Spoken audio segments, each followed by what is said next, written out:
Cristo é o único sacerdote. Ele, fazendo-se homem, tornou-se pontífice e mediador. Como Deus e homem verdadeiro, ele é a ligação entre o Pai e a humanidade. Portanto, é a partir do sacerdote perfeito e único do Novo Testamento que temos de compreender tanto o sacerdócio do Antigo quanto aquele sacerdote ministerial presente na Igreja desde as suas origens. Antes de entrar na meditação do texto de Hebreus, gostaria de recordar-lhe uma coisa.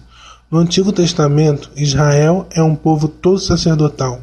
No meio das nações, e em nome de todas as nações, o povo santo de Deus deveria viver uma vida prática e cultual que fosse um verdadeiro sacrifício de louvor a Deus em benefício de todos os povos da terra. Desde o início, era esta a bênção e a missão de Israel, povo vindo de Abraão. Por ti todos os clãs da terra serão abençoados. Por isso Deus afirma tantas vezes ao povo: sois uma nação santa, sois um povo consagrado a mim. Eu só a vós escolhi dentre todos os povos, sois um reino de sacerdotes. No entanto, no meio deste povo todo sacerdotal havia uma tribo, e nesta tribo um clã, especialmente responsáveis pelo culto, pelo ministério da tribo de Levi e do clã de Arão. E o povo sacerdotal podia exercitar de fato o seu sacerdócio. Assim, o sacerdócio dos levitas e dos descendentes de Arão em nada se opunham ao sacerdócio do povo de Israel. Um estava em função do outro. Ora, uma mesmíssima estrutura é encontrada no Novo Testamento. Jesus é o único sacerdote, o sacerdote perfeito e eterno, mas, dando-nos o seu Espírito no batismo e nos fazendo participantes do seu mistério pascal, na Eucaristia, ele nos uniu à sua missão, fazendo de nós um povo sacerdotal. Cristo fez de nós um reino sacerdócio para Deus, seu Pai. Isso aparece de modo implícito quando São Paulo afirma que somos membros do corpo de Cristo e todos bebemos do seu único Espírito. Aparece também em Romanos 12, versículo 1 e 2, onde o apóstolo nos convida a que nos ofereçamos como uma hóstia viva agradável a Deus. Aparece ainda de modo explícito na primeira carta de Pedro e no Apocalipse, que chama os cristãos de povo sacerdotal. Então, o único sacerdócio de Cristo em nada é afetado quando dizemos que todos nós participamos do seu único sacerdócio, pois que bebemos todos do seu único Espírito, graças ao batismo e a demais sacramentos. O sacerdócio único e perfeito de Cristo atua no mundo através de seu povo santo, que é a Igreja, toda ela povo sacerdotal. Mas como no Antigo Testamento, a Igreja, novo povo de Deus, povo todo sacerdotal, tem em si um ministério próprio para tornar presente o Cristo cabeça, sacerdote que une a si o povo sacerdotal. Este é o ministério ordenado dos bispos e presbíteros. O nosso sacerdócio, tornando presente o Cristo cabeça do seu corpo, que é a Igreja, coloca todo o povo sacerdotal em condições de agir sacerdotalmente. Podemos dizer assim: o Cristo total é a cabeça, Cristo que está nos céus, e o seu corpo, a Igreja. Ora, há na Igreja ministros que, pelo sacramento da ordem, recebem o Espírito Santo e são configurados a Cristo cabeça, de modo a representá-lo realmente no meio do povo santo e à frente do povo santo. É este ministério ordenado que, fazendo às vezes de Cristo cabeça, coloca o povo sacerdotal em condição de celebrar os santos mistérios que o Senhor instituiu e nos mandou celebrar. Agora estamos em condições de compreender os textos de Hebreus e saborear suas riquezas espirituais, pensando no sacerdócio dos ministros ordenados do Novo Testamento. Quem é o sacerdote, segundo o nosso texto? É um homem entre os homens, com as mesmas procuras, anseios e sedes de todos os homens. É também um discípulo de Cristo, de espírito pronto e carne fraca. É um homem, portanto, retirado do meio dos homens. Retirado quer dizer separado, consagrado, segregado. Separado para o Evangelho de Deus. Separado, consagrado, como Jesus que, na sua oração sacerdotal, afirmou: por eles, a mim mesmo, eu me consagro.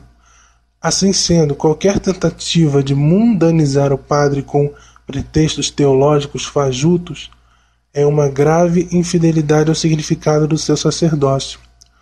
Um dos grandes motivos da crise da Igreja atual é a forte secularização do clero. Já Paulo VI exclamava, pesaroso: o povo de Deus não tem mais a alegria de ver os seus padres. Mesmo o padre secular não deve ser padre secularizado. Deve exprimir o seu ser de homem como os outros, e homem tirado do meio dos homens. Ele é santo, é sagrado, é consagrado, é a imagem do Cristo cabeça, pastor e sacerdote eterno. Tirado do meio dos homens, o sacerdote é instituído em favor dos homens nas coisas que se referem a Deus. É profunda e bela essa afirmação. O sacerdote não é para o sacerdote, é para a humanidade, instituído em favor dos homens, em favor não só da igreja, mas de toda a humanidade. Toda a existência do sacerdote deve ser uma pró-existência, uma existência em favor e em função dos outros. Mas note-se que há uma restrição importante nas coisas que se referem a Deus. O serviço do padre não é o do advogado, do assistente social, do líder político, do líder sindical, do revolucionário social. O padre é fiel ao seu ministério quando se dedica de corpo e alma às coisas de Deus. Ele serve de verdade aos homens, dando-lhes aquilo que ninguém mais, a não ser Ele mesmo, pode dar. Deus e sua graça, administrando os santos mistérios. Note, o meu leitor, que a falsa desculpa de padre ativista metido com política, com atividades sociais de direita ou de esquerda, com a desculpa esfarrapada de que isso é serviço ao povo de Deus. Mentira! Não é este o serviço que o rebanho espera de seu sacerdote. A palavra do Senhor é claríssima, instituída em favor dos homens nas coisas que se referem a Deus. O resto é conversa fiada. Vamos adiante.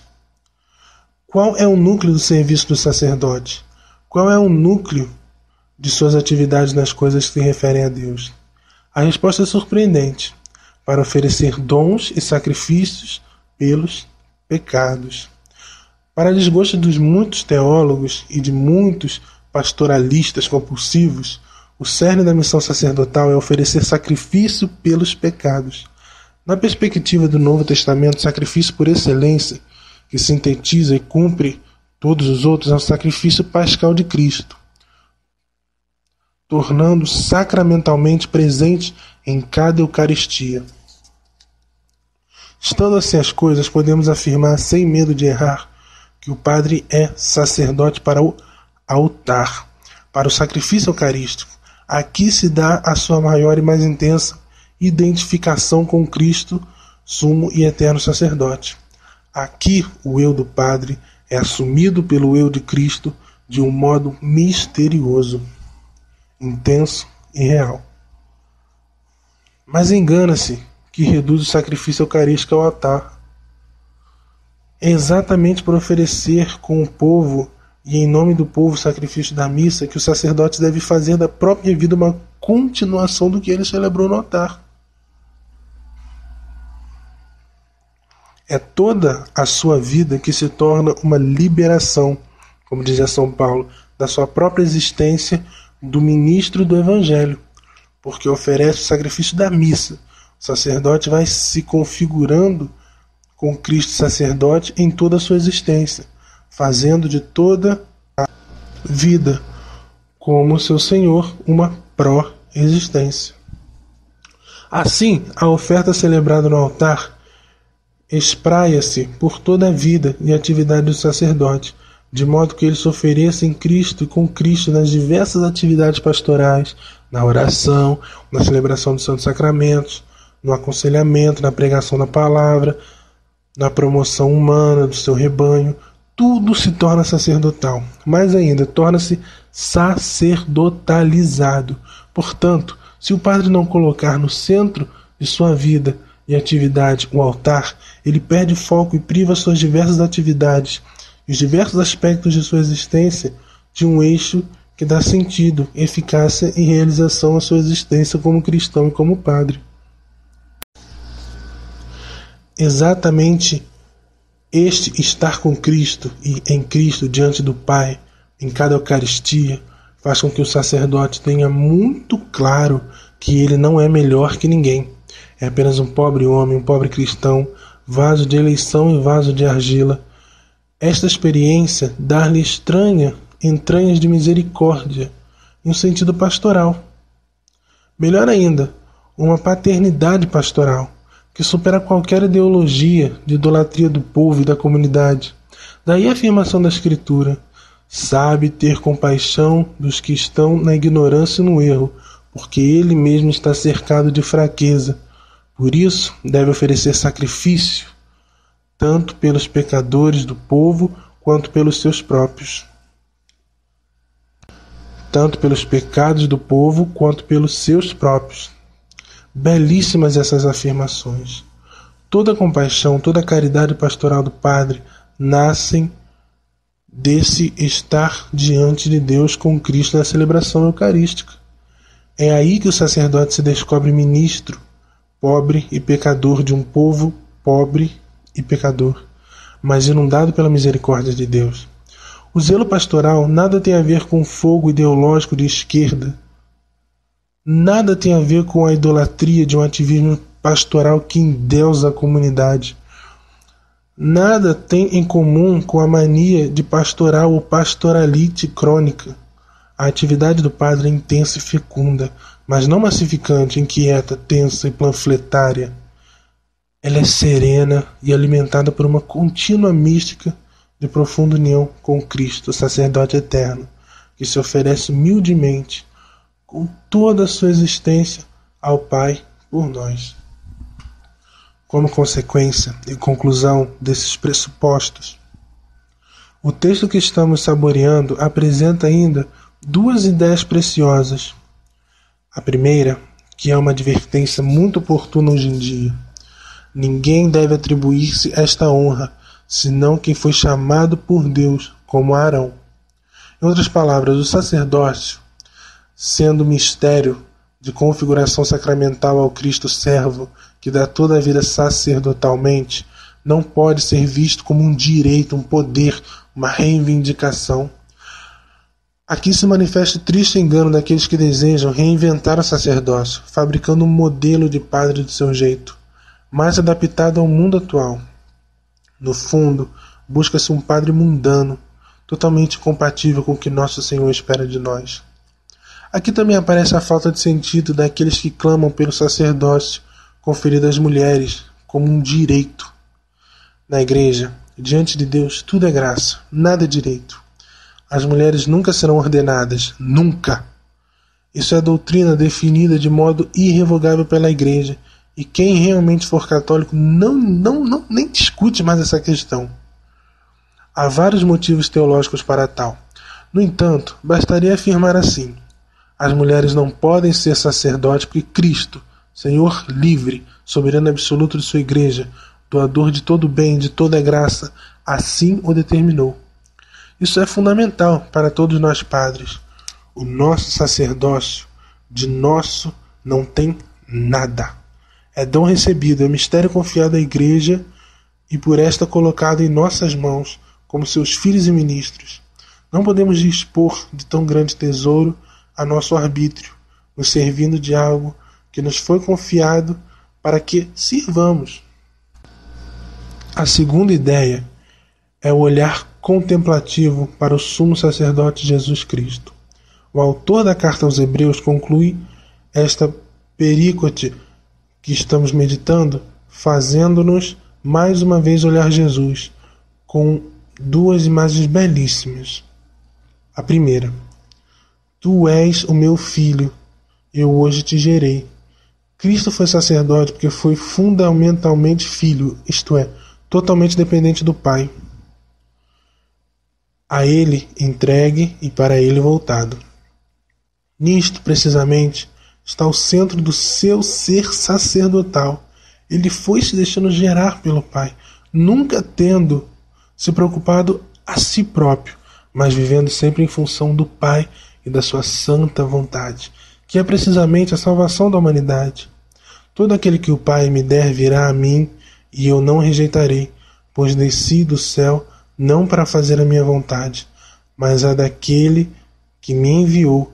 E a vontade daquele que me enviou é que eu não perca nada do que ele me deu, mas o ressuscite no último dia. Por isso o Pai me ama, porque dou a minha vida pelas minhas ovelhas. 2. A segunda. Tu és sacerdote para sempre, na ordem de Melquisedeque.